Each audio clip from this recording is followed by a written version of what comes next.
we're finding that families are less resilient. They're making less money, even as they're getting back into the workforce, they're making less money, and they're not able to afford housing. And so more of them, they have exhausted their savings, they have credit card debts, and they're finding themselves less resilient in being able to bounce back into the housing market. And so we're seeing those families come in too.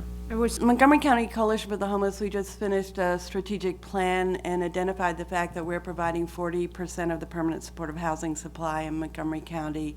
Our Housing Opportunities Commission Housing Authority is providing 50%. About half of our units, almost 200, are for formerly homeless households and children, and we have two very successful permanent supportive housing programs for families. One is our Partnership for Permanent Housing program. We also house about 300 children in those 200 households. And then we also have units at our Seneca Heights apartments. We, in the resources that we receive for the Operation Homecoming, we are housing 5 families who are presenting as families who are experiencing homelessness but have a veteran status.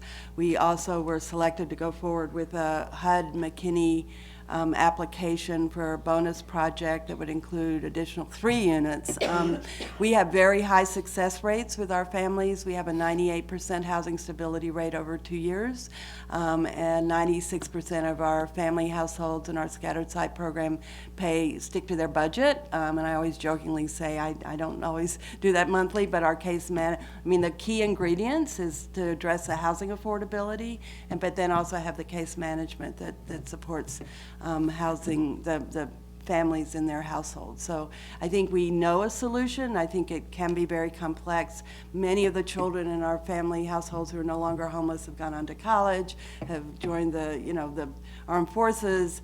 We really focus on connecting the resources to the children to enrichment activity. We really have done a good job of identifying veterans who come into the system who are experiencing homelessness. So we're able to look at data from the past year, and what we find is that on average, it is a period, about 6 individuals come into the system.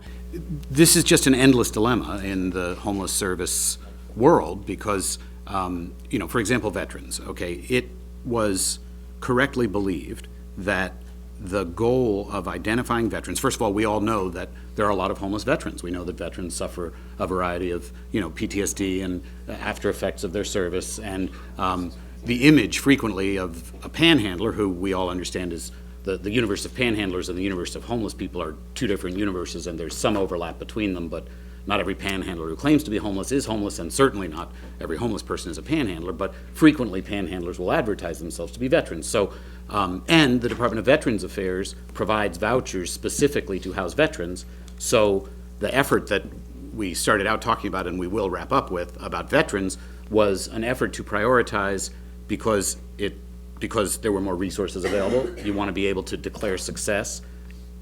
There's enormous sympathy. There's a political impetus behind housing veterans. So you prioritize veterans. And then the natural pushback is, oh my God, what about children? Shouldn't children always be the first priority? Well, children are indeed the first priority.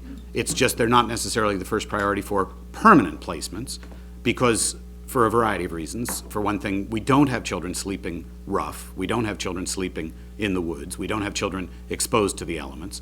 And there's a variety of different approaches and issues there that are somewhat different than the methodologies that seem to be successful with respect to chronically homeless single individuals, of whom veterans are one subset. So there's a lot of research on this. There's a lot of work on this. There's 2 different conferences each year, one on the general homeless population and a second specifically on the families with children homeless population, because the issues are very different. The funding streams are different. The methodologies and approaches are different. Everything's a priority, but if everything's a priority, nothing's a priority. So we have prioritized this year veterans because we thought we could achieve success, and we still need to get to telling that story.